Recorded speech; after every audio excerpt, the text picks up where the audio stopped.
ओम शांति। 18 सितंबर 2023 की मधुर महावाक्य। मीठे बच्चे, बाप की आश है बच्चे पूरा पूरा नष्ट मुहा बने। जब पक्का वायदा करे बाबा आप हमारे हम आपके, तब सच्ची प्रीत जुटे। प्रश्न: रुद्र शिव बाबा द्वारा रचे हुए यज्ञ और मनुष्यों द्वारा रचे जा रहे यज्ञों में मुख्य अंतर क्या है? उत्तर: मनुष्य जो भी यज्ञ रचते उसमें जो तिल आदि स्वाहा करते वह मेटेरियल यज्ञ है। बाप ने जो यज्ञ रचा है यह अविनाशी ज्ञान यज्ञ है। इसमें सारी पुरानी दुनिया स्वाहा हो जाती है। दूसरा, वह यज्ञ थोड़े समय तक चलता। यह यज्ञ जब तक विनाश ना हो तब तक चलता रहेगा। जब तुम बच्चे कर्मातीत अवस्था तक पहुँचेंगे तब यज्ञ की समाप्ति होगी। गीत: निर्बल से लड़ाई बलवान की। ओम शांति। अभी यह बच्चे जानते हैं कि इनको पाठशाला भी कहेंगे और ज्ञान यज्ञ भी कहेंगे। पाठशाला के हिसाब से एम ऑब्जेक्ट तो ज़रूर चाहिए। अभी यह यज्ञ का यज्ञ भी है और पाठशाला भी है। यह रुद्र ज्ञान यज्ञ है। वे लोग इनकी कॉपी करते हैं, मटेरियल यज्ञ रचते हैं, उनमें जो तिल आदि की आहुति डालते हैं। और दूसरा, फिर बहुत बड़ा यज्ञ भी रचते हैं जहाँ चारों तरफ शास्त्रों को रखते हैं।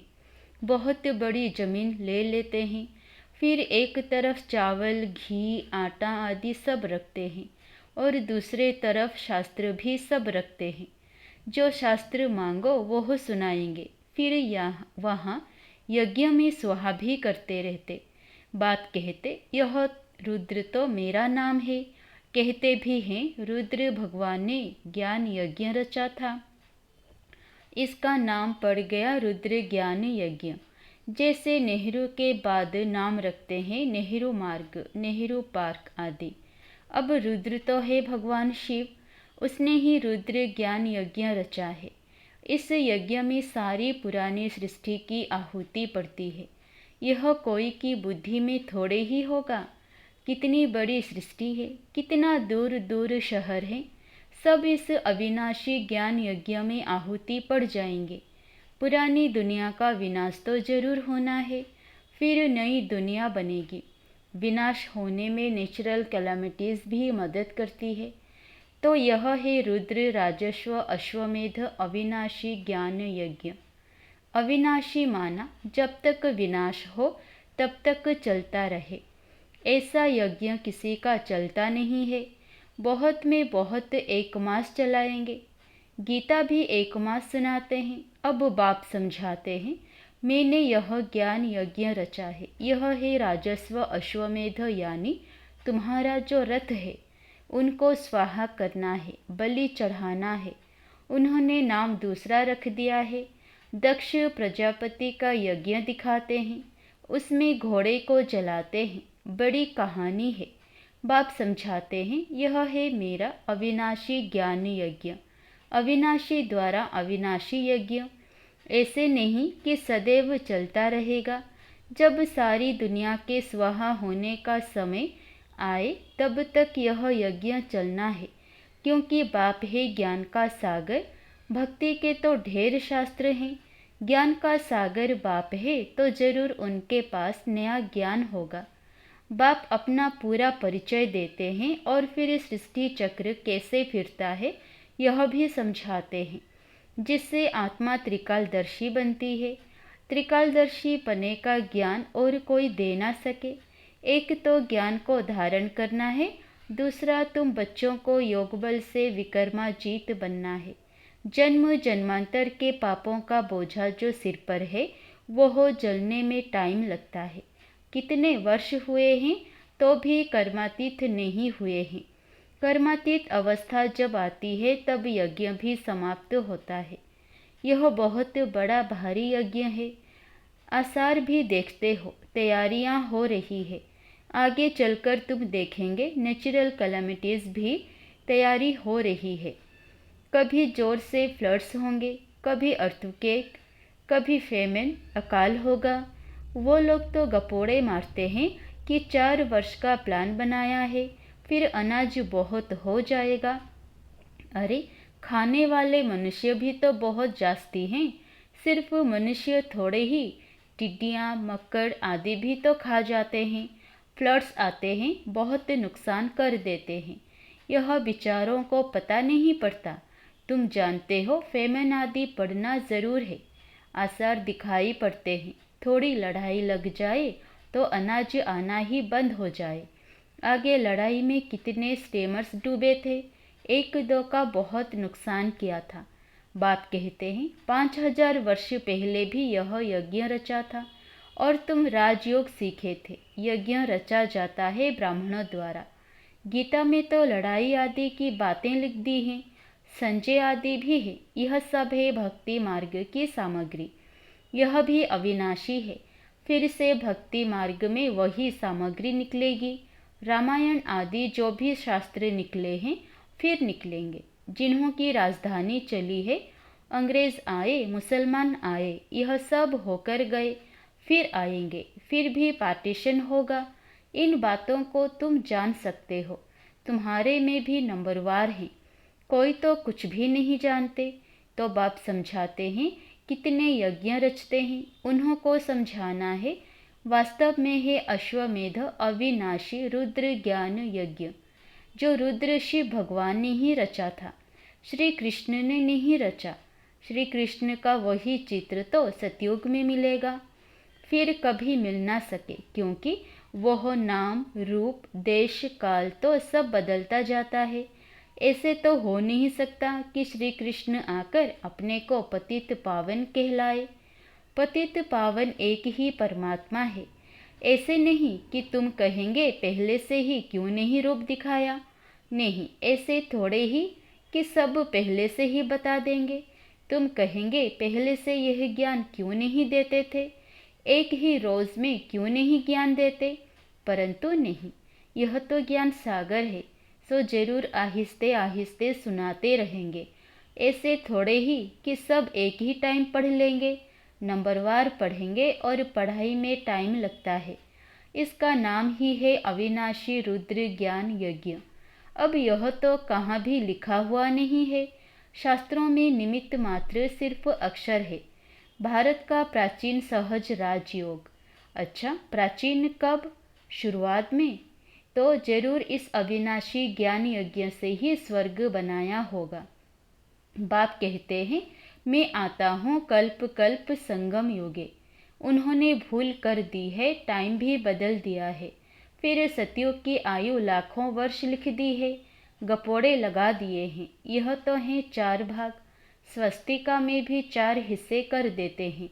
ज्ञान और भक्ति। आधा कल्प ज्ञान दिन, आधा कल्प भक्ति रात। ज्ञान की प्रालब्ध मक्खन मिलता है, भक्ति की प्रालब्ध छाछ मिलती है। गिरते गिरते एकदम खत्म हो जाते हैं। नई दुनिया को फिर पुराना ज़रूर बनना है।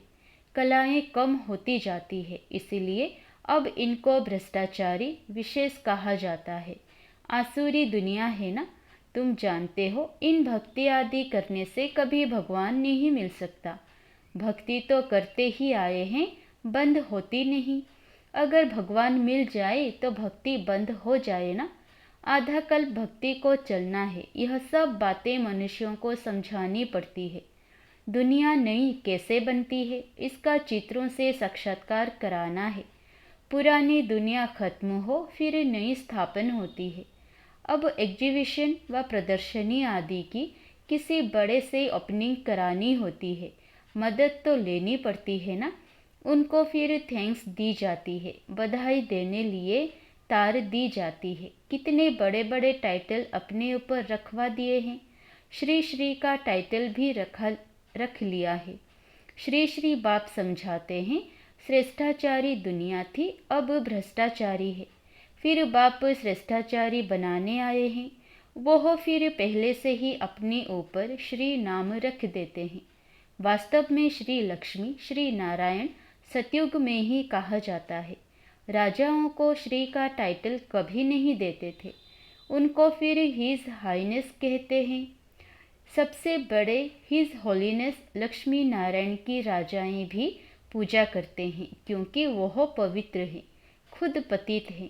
पावन राजाओं को हिज होलीनेस कहा जाता है। अभी तो हिज हाईनेस के बदले बहुत टाइटल सबको दे देते हैं, श्री श्री कहते रहते हैं। अभी बेहद का बाप तुमको श्री बना रहे हैं। नई दुनिया कैसे स्थापन होती है चित्रों पर ही समझा सकते हैं। हम भ्रष्टाचारी से श्रेष्ठाचारी बनाने की सेवा करते हैं। आप ओपनिंग करो। उन्हें समझाना चाहिए कि सेकंड में जीवन मुक्ति गाया हुआ है ना। समझाने वाला बड़ा एक्टिव होना चाहिए, फुर्त होना चाहिए। मिलिट्री वाले कितने टिप टॉप रहते हैं। तुम बच्चों का नाम कितना बड़ा है, शिव शक्ति सेना। यह ज्ञान मिलता ही है अबलाओं अहिलाओं को। यहाँ की बातें ही वंडरफुल है। ऊंचे ते ऊंच भगवान, और पढ़ाते देखो किन्हों को हैं, अहिल्याओं कुब्जाओं को। भगवान उवाच, उन्हों को राजयोग सिखलाता हूँ। ड्रामा में ऐसी नोंद है, परंतु अपने को सब पाप आत्माएं समझते थोड़े ही हैं। बाप कहते हैं यह अंतिम जन्म पवित्र बनेंगे तो 1 सेकंड में जीवन मुक्ति पा सकते हो। आते तो बहुत हैं, आश्चर्यवत सुनंती कथंती, बाबा का बनंती, फिर भी गिरंती और भागंती हो जाते हैं। यह शुरू से लेकर होता रहता है।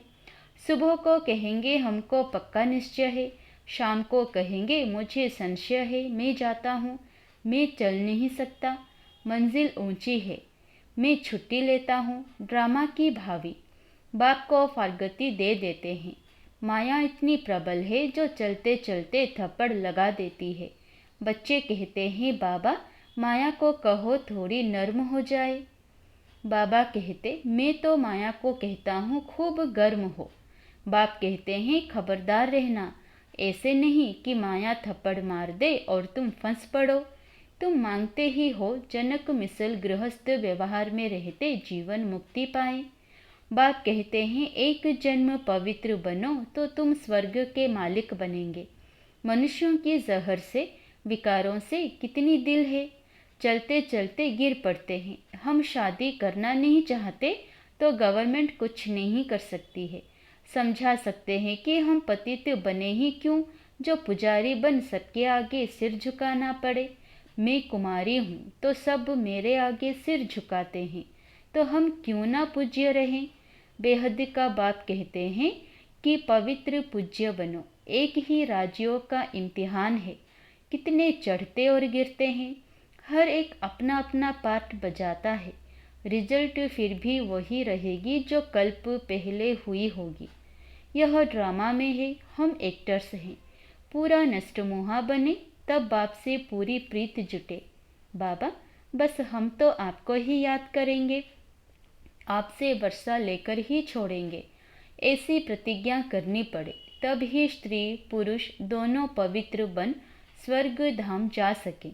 दोनों ही ज्ञान चिता पर बैठ जाएंगे। ऐसे बहुत जोड़े बनेंगे, फिर जल्दी जल्दी झाड़ बढ़ना शुरू हो जाएगा। अच्छा, मीठे मीठे सिकिलधे बच्चों प्रति माता पिता बाप दादा का याद प्यार और गुड मॉर्निंग। रूहानी बाप की रूहानी बच्चों को नमस्ते। धारणा के लिए मुख्य सार। पहला, इस अविनाशी ज्ञान यज्ञ में अपने इस रथ सहित सब कुछ स्वाहा करना है। सर्विस के लिए बहुत बहुत चुस्त और फुर्त बनना है। दूसरा, माया कितनी भी गर्म हो सावधान रहो, उसके थप्पड़ से स्वयं को बचाना है, घबराना नहीं है। वरदान, दया भाव को धारण कर सर्व की समस्याओं को समाप्त करने वाले मास्टर दाता भव। जिन आत्माओं के भी संपर्क में आते हो, चाहे कोई कैसी भी संस्कार वाला हो, ऑपोजिशन करने वाला हो, स्वभाव के टक्कर खाने वाला हो, क्रोधी हो, कितना भी विरोधी हो, आपकी दया भावना उसके अनेक जन्मों के कड़े हिसाब किताब को सेकंड में समाप्त कर देगी। आप सिर्फ अपने अनादि आदि दातापन के संस्कारों को इमर्ज कर दया भाव को धारण कर लो तो ब्राह्मण परिवार की सर्व समस्याएं समाप्त हो जाएगी। स्लोगन: अपने रहमदिल स्वरूप व दृष्टि से हर आत्मा को परिवर्तन करना ही पुण्य आत्मा बनना है। अच्छा, ओम शांति।